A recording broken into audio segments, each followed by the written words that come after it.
Hello friends, இன்னைக்கு நம்ம இசை கிச்சன்ல ரேஷன் கடை அரிசியில நல்ல பஞ்சு போல இட்லி எப்படி ஊற்றலாம் அப்படின்னு பார்க்க போகிறோம். வாங்க. ஹாய் ஃப்ரெண்ட்ஸ், இன்னைக்கு நம்ம இசை கிச்சன்ல ரேஷன் அரிசியில பஞ்சு போல எப்படி இட்லி ஊற்றலாம், இட்லி மாவு அரைக்கலாம்னு பார்க்க போகிறோம். வாங்க. இப்போ அதுக்குள்ள அளவுலாம் நான் சொல்லிடுறேன். இது வந்து காப்பிடி உலக்கு. இந்த காப்பிடி உலக்குக்கு வந்து நான் 5 டம்ளர் வந்து அரிசி எடுத்துக்க போகிறேன். 1 டம்ளர் பச்சரிசி, 4 டம்ளர் புழுங்கரிசி எடுத்துக்க போகிறேன். புழுங்கரிசி வந்து ரேஷன் கடையில் வந்து 2 விதமாக போடுவாங்க. கொஞ்சம் நீட் அரிசியாகவும் போடுவாங்க. இது வந்து குட்டரிசியில் வந்து நல்லா ஈஸியாக வந்து இட்லி தோசைலாம் ஊற்றலாம். இப்போது நான் குட்டரிசி எடுத்துருக்கிறேன். இதுக்கு வந்து நான் இந்த காப்பிடி உலக்குக்கு 1 டம்ளர் வந்து பச்சரிசி போட்டுக்கிறேன். இந்த பச்சரிசி போட்டுட்டேன். இப்போ 4 டம்ளர் புழுங்கல் அரிசி போட்டுக்க போகிறேன்.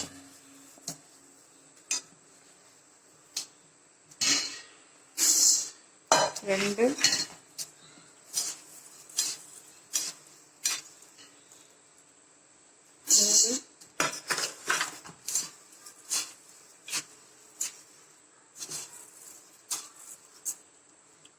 4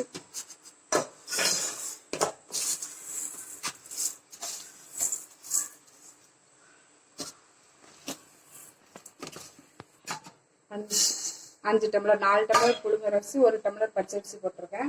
இப்போ இந்த டம்ளருக்கு வந்து 3/4 டம்ளர் நான் தொளி இல்லாத உளுந்து எடுத்துக்கிறேன். இப்போ 5 டம்ளர் அரிசிக்கு வந்து நான் இந்த அளவுக்கு உளுந்து எடுத்துக்கிறேன். தொளி உளுந்துனா நல்லா நீங்கள் பொங்க எடுத்துக்கோங்க. உளுந்து பொங்க. இப்போ நான் இப்போ வந்து இதில் வந்து ஒரு 10 வெந்தயம் மட்டும் போட்டுக்கிறேன். உளுந்து கழுவி நான் ஊற வச்சிடுறேன். இப்போ நல்லா 3 தண்ணி விட்டு கழுவி ஊற வச்சுட்டேன். உளுந்து வந்து ஒரு 2-3 மணி நேரம் ஊறினா போதும். இப்போ இது ஊறட்டும். இது வந்து ரேஷன் அரிசி வந்து ஃபர்ஸ்ட் ஒரு 3 தண்ணி விட்டு கழுவிட்டு நல்லா ஊற வச்சுட்டு அதுக்கப்புறம் 2 தண்ணி விட்டு கழுவுங்க. அப்போதான் நல்லா இட்லி வெள்ளைன்னு இருக்கும். நான் இப்போ இதை 3 தண்ணி விட்டு கழுவிட்டு ஊற வச்சுக்கிறேன். 5 மணி நேரம் ஊறட்டும். இப்போ நல்லா ஒரு 3 தண்ணி விட்டு கழுவிட்டேன். இப்போ 4ஆவது தண்ணியில் இருக்குது. இது நல்லா ஊறினதுக்கப்புறம் 2 தண்ணி விட்டு கழுவணும். இது ஊறட்டும். இப்போ உளுந்து நல்லா 2.5 மணி நேரத்துக்கு மேலே ஊறிடுச்சு. இப்போ உளுந்து அரைய போட்டுடலாம். உளுந்து அரைய போட்டுருங்க. தண்ணி தொளிச்சு அரைய போட்டால் நல்லா மாவு போகும். நான் தண்ணி தொளிச்சு தான் அரைக்கிறேன்.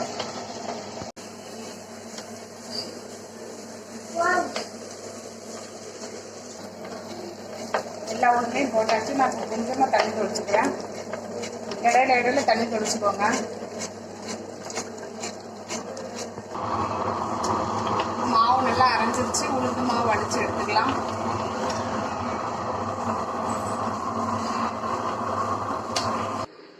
உளுந்து மாவு அரைச்சாச்சு. எனக்கு உளுந்து இந்த அளவுக்கு வந்திருக்குது. இப்போ அரிசி போட்டு அரைச்சிக்கலாம்.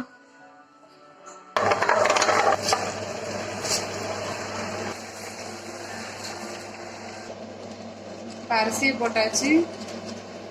அரிசி எப்படி அரைகிறதுக்கு 20 நிமிஷம் ஆகும். அரிசி அரைஞ்சோன்னா காமிக்கிறேன். இப்போ அரிசி மாவு நல்லா அரைஞ்சிருச்சு. இப்போ வலிச்சுக்கலாம்.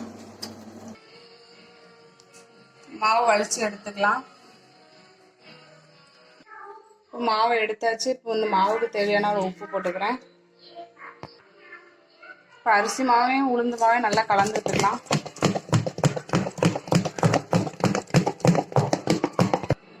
இப்போ நல்லா மாவை கரைச்சாச்சு. நான் காலையிலக்கு ஊற்றுறதுக்கு மட்டும் எடுத்து இதில் ஊற்றி புளிக்க வைக்க போகிறேன். இந்த பாத்திரத்தில் ஊற்றி வச்சுக்கலாம். காலையிலக்கு ஊற்றுறதுக்கு மட்டும்.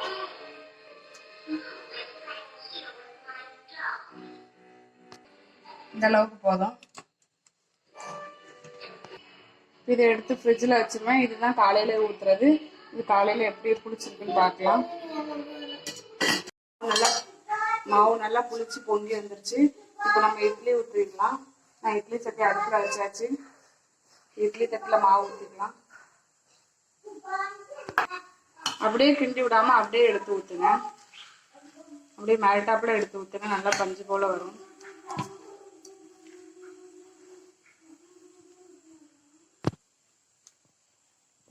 ஒரு தட்டு ஊற்றியாச்சு இட்லி. இப்போ நல்லா தண்ணி கொதிச்சிச்சு. உள்ள வச்சுக்கலாம். இன்னொரு தட்டு ஊற்றிக்கலாம். இன்னொரு தட்டு ஊற்றியாச்சு. இப்போ வேகட்டும். மூடி வச்சிடலாம்.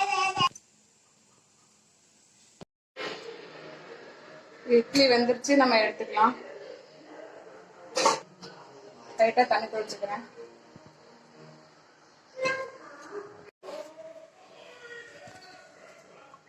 தண்ணி தொட்டுட்டு எடுத்துக்கலாம். கொஞ்சம் கூட துணியில ஒட்டல பாருங்க.